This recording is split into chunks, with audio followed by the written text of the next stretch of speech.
14টি খাল এবং একটা বিলকে যদি সংস্কার করা যায় তাহলে সাভারের প্রায় 80% জলাবদ্ধতা কমে যাবে।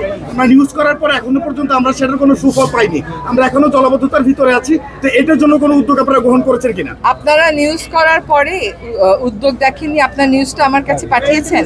বাংলাদেশে একদিন 1000-2000 নিউজ হয়, তাহলে প্রশ্নটা এডিসি মহোদয়কে করতে হবে। প্রথম কথা হচ্ছে কি, আমাদের সময়টা তো অল্প, এই অল্প সময়ে আমরা ঢাকা শহরের 20টা খাল এবং তুরাগ নদীটা ধরেছি।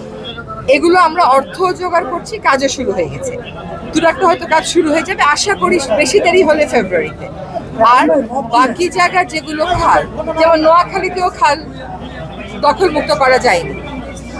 আমি এখানে একটা খালের কথা আপনাকে বলেছি, যেটা আমাদের প্রাধিকার তালিকায় আমরা নিয়েছি, কর্ণপাড়া খালটা।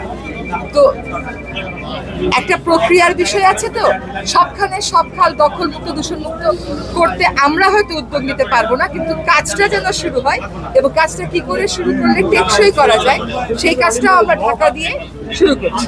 এরকম ভাবে চট্টগ্রামে একটা খাল আছে, সাভারের একটা খালের কথা বললাম, এগুলো আমরা প্রাধিকার ভিত্তিতে ধরে নিয়েছি, এগুলোর কাজ ইনশাল্লাহ আমরা শুরু করে দিয়েছি। যে পরিবেশ মন্ত্রণালয় থেকে ঢাকার চারপাশে অবৈধ সব ইটভাটা উচ্ছেদ নির্ধারিত হয়েছে এবং ইটভাটা উচ্ছেদের একটা প্রক্রিয়া আছে, কিন্তু গত 2.5 বছরে অবৈধ ইটভাটা নিষিদ্ধ জায়গায় অবস্থিত অবৈধ ইটভাটা 204টা ইটভাটাকে ছাড়পত্র দিয়েছে পরিবেশ দপ্তর এবং জেলা প্রশাসন থেকে সেগুলো লাইসেন্স দেওয়া হয়েছে।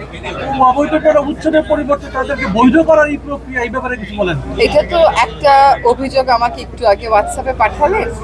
আমরা আসলে যেগুলো অবৈধ তার বিরুদ্ধে এইবার জোরালো অভিযান হয়েছে কি হয় নাই এটা বলেন। হয়েছে সাভারে অভিযান, প্রচুর পরিমাণ ইটভাটা ভাঙা হয়েছে নাকি হয় না এটা বলেন। এর আগে কখনো এই পরিমাণ অবৈধ ইটভাটা ভাঙা হয়েছে নাকি হয় না? আর 2.5 বছরের খতিয়ান আমি দিতে পারবো না, আমি 11 মাসের টুকুন বলতে পারি। 11 মাসের সামর্থ্য অনুযায়ী যতটুকুন করার তার অনেক বাইরে গিয়ে করেছি। আমাদের এনফোর্সমেন্টে যত টাকা, তার থেকে ওরা থেকে টাকা নিয়েছি, উনি আমার থেকে টাকা নিয়েছেন, এরকম করে কাজগুলো হয়েছে।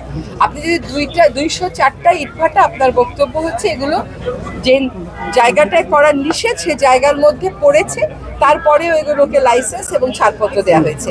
আমি সাভারের ইটভাটার তালিকা নিয়ে বসেছি, সেগুলো তালিকায় দেখা যাচ্ছে বেশিরভাগ ইটভাটার লাইসেন্সই শেষ হয়ে যাবে জুন, জুলাই, অগস্টে।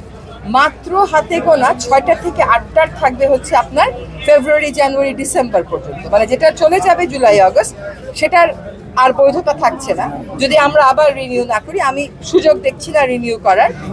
আর যেগুলো আছে 6টা থেকে 8টা, সেগুলোর ব্যাপারে আমাদেরকে ব্যবস্থা গ্রহণ করতে হবে।